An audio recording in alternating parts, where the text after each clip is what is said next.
Hi hello வணக்கம் and welcome to cricket Indians Tamil channel. இந்த வீடியோவில் நம்ம எதை பற்றி பார்க்க போகிறோம் அப்படின்னா எம்ஐயோட லேட்டஸ்ட் தான் பார்க்க போகிறோம். ஸோ ஃபர்ஸ்ட் விஷயம் என்ன அப்படின்னா நம்மளுடைய ராபின் மின்ஸை மும்பை இந்தியன்ஸ் ஒரு பிஞ்ச் ஹிட்டராக யூஸ் பண்ண போகிறாங்க அப்படிங்கிற அப்டேட் தான் கிடச்சிருக்கு. ஸோ ராபின் மின்ஸை பொறுத்த வரைக்கும் அவர் வந்து ஒரு டெசிக்னேட்டட் ஃபினிஷர் அப்படிங்கிற அந்த மாதிரியான ஒரு ரோல் தான் இது வரைக்கும் இருந்திருக்காரு. ஸோ டொமஸ்டிக்லையும் வந்து பார்த்தீங்கன்னா maximum middle order and finisher அப்படிங்கிற அந்த ரோலில் தான் இருந்திருக்காரு. பட் இப்போ எம்ஐ வந்து பார்த்தீங்க அப்படின்னா அவர் ஒரு பிஞ்ச் ஹிட்டர் மாதிரியான ரோலில் தான் யூஸ் பண்ண போகிறாங்கன்னு தெரியுது. காரணம் அதன் விளைவு வந்து டைபட்டேல் டோர்னமெண்ட்ல திலக் வர்மா அந்த இடத்துல வந்துட்டு நம்மளுடைய பிராக்டிஸ் செஷனுக்கு போறதுக்கு முன்னாடி ரிலையன்ஸ் டீம்ல வந்து 10 எம்ஐ பிளேயர் இருக்காங்கல்ல, அதுல வந்து நம்மளுடைய ராபின் மின்ஸும் ஒருத்தர். ராபின் மின்ஸை ஓப்பனிங் பேட்ஸ்மேனா களமிறக்கி அவர் எந்த அளவுக்கு ஓப்பனிங்ல வந்துட்டு பெர்ஃபார்ம் பண்றாரு அப்படிங்கிற விஷயத்த பார்த்துருக்காரு. டோட்டலி அப்போ வந்து ராபின் மின்ஸ் ஓப்பனிங் பேட்ஸ்மேனா தான் வருவாரா அப்படிங்கிற ஒரு விஷயம் வந்துட்டு பாத்தீங்க அப்படின்னா இப்போ ரியான் ரிக்கல்டன் இருக்கிற ஃபார்முக்கு அந்த இடத்துல யாரையுமே வந்துட்டு அவர் வந்துட்டு பீட் பண்ண முடியாத சுச்சுவேஷன்ல இருக்காரு. ஏன்னா அந்த லெவலில் வந்து பார்த்தீங்கன்னா அவருடைய கிளாசிக்கான ஒரு ஃபார்ம் தொடர்ந்துட்டு இருக்கு. கண்டிப்பாக Ryan Rickelton and Rohit Sharma தான் opening. Based on match conditions அவர் வந்துட்டு அவருடைய ஃபினிஷிங் பொசிஷன் அப்படிங்கிறதுல இருந்து மேலேறி வந்து டாப் ஆஃப் த ஆர்டரில் ஆடுறதுக்கு நிறைய வாய்ப்பு இருக்கு. அதுக்கான ப்ராக்டிஸ் செஷன் தான் இப்போ அந்த டைபட்டேல் டோர்னமெண்ட்டு. அதை முடிச்ச உடனே டொமஸ்டிக் பிளேயர்ஸ் எல்லாரும் சேர்ந்து எம்ஐயோட ப்ராக்டிஸ் கேம்ப்ல இணைவாங்க. அதுலேயும் ஒரு சில விஷயங்களை வந்துட்டு மாற்று கருத்தாக வந்துட்டு இருக்கிறதுக்கு வாய்ப்பு இருக்கு அப்படிங்கிற மாதிரி சொல்லியிருக்கிறாங்க. ராபின் மின்ஸ் கண்டிப்பாக ஒரு கீப்பிங் அப்படிங்கிற அந்த விஷயத்துக்குள்ளே இருக்கிறதுனால மும்பை இந்தியன்ஸ்க்கு ராபின் மின்ஸ் ஒரு ஆட் அட்வான்டேஜாக தான் எனக்கு தெரியுறாரு. நெக்ஸ்ட் அப்டேட் என்சிஏல வந்து பார்த்தீங்க அப்படின்னா பும்ரா இன்னைக்கு வந்துட்டு 3 விக்கெட் அப்படிங்கிற அந்த ஒரு டெசிக்னேட்டடான ஒரு ஃபார்முக்கு வந்திருக்கிறாரு. பும்ராவை பொறுத்த வரைக்கும் நேஷனல் கிரிக்கெட் அகாடமியில் தான் இருக்கிறாரு. அவர் வந்து பார்த்தீங்க அப்படின்னா இப்போ சாம்பியன்ஸ் டிராஃபி அப்படிங்கிற அந்த விஷயத்தில் வந்துட்டு இந்தியா பாகிஸ்தான் மேட்ச்ல வந்துட்டு அவர் வந்திருந்தாரு, நம்மளும் வந்து பார்த்துருப்போம்.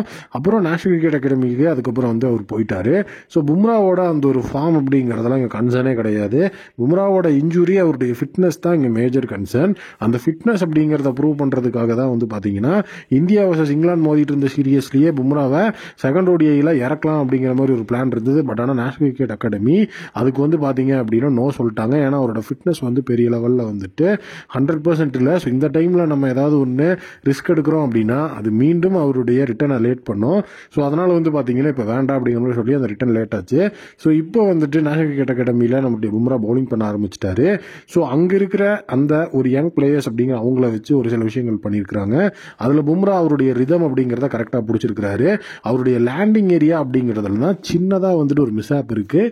அதை கியூர் பண்ணிட்டோம் அப்படின்னா மீண்டும் வந்துட்டு பழைய மாதிரி வந்து பவுலிங் ஸ்டைலுக்கு வந்துருவாரு அப்படிங்கிற மாதிரி சொல்லியிருக்காங்க.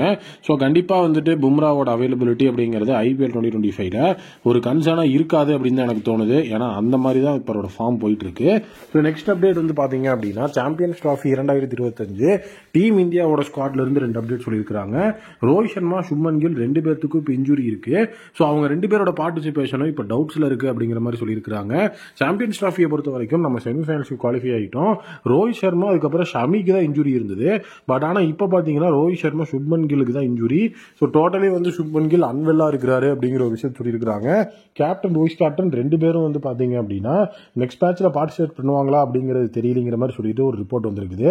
அந்த ரிப்போர்ட் ட்ரஸ்டடா இருந்தது அப்படின்னா ஹர்திக் பாண்டியாவுக்கு வந்து அந்த இடத்துல கேப்டன்சி அப்படிங்கிற விஷயம் வந்துட்டு டிரான்ஸ்பர் ஆகிறதுக்கான சான்சஸ் இருக்கு அப்படிங்கிற மாதிரி சொல்லியிருக்காங்க. விராட் கோலி வந்துட்டு ஃபர்ஸ்ட் லைன்ல இருக்கிறாரு. பட் விராட் கோலி ரீசெண்ட் டைம்ஸ்ல எந்த ஒரு கேப்டன்சியும் அவர் எடுத்துக்காதனால அப்படி விராட் கோலி எடுத்துக்கல அப்படிங்கிற பட்சத்தில் ஹர்திக் பாண்டியா கேப்டன்சி பேண்டான் மாறுங்கிற மாதிரி சொல்லியிருக்காங்க. பட் எனக்கு என்ன டவுட் அப்படின்னா ஆல்ரெடி லாஸ்ட் மேட்ச் வின் பண்ணிட்டு போஸ்ட் மேட்ச் பிரசன்டேஷன்லயே எனக்கோட ஹாம்ஸ்ட்ரிங் வந்துட்டு நல்லா தான் இருக்கு அப்படிங்கிற மாதிரி அவரே ஓப்பனா வந்துட்டு நம்மளுடைய ரோஹித் சர்மாவே சொல்லியிருந்தாரு. அதுக்கப்புறம் அவருக்கு என்ன இஷ்யூ அப்படிங்கிறது சுத்தமா புரியல. உண்மையா வந்துட்டு ரோஹித் சர்மாவோட அந்த ஒரு அவைலபிலிட்டி அப்படிங்கிற விஷயத்தை தாண்டி அவர் ஆஸ் அ கேப்டன் அந்த சாம்பியன்ஸ் டிராஃபியை வின் பண்ணணும் அப்படிங்கிறது தான் நிறைய பேரோட ஆசையாவே இருந்துட்டு இருக்கு. பட் ஆனால் இப்போ ரீசெண்டா இந்த ஒரு இன்ஜுரி அப்படிங்கிறத ஒரு ட்ரபிள் பண்ணிட்டு இருக்குது. அடுத்த மேட்ச் அப்படிங்கிற அந்த விஷயத்துக்குள்ள வந்து நம்ம போகும்போது வந்து சண்டே. கண்டிப்பா சாட்டர்டே இதோட அஃபீஷியல் நியூஸஸ் எல்லாம் நமக்கு கிடைக்க ஆரம்பிச்சிடும். இப்போ வந்திருக்கிறது லீக் அப்டேட்ஸ் தான். இதை பத்தி நீங்க நினைக்கிறீங்க அப்படிங்கிறத கமெண்ட்ல சொல்லுங்க. மீண்டும் ஒரு புதிய வீடியோ மீட் பண்றேன். அன்றிலிருந்து முடிந்து விடைபெறுவது cricket Indians Tamil. Thank you, take care and bye bye.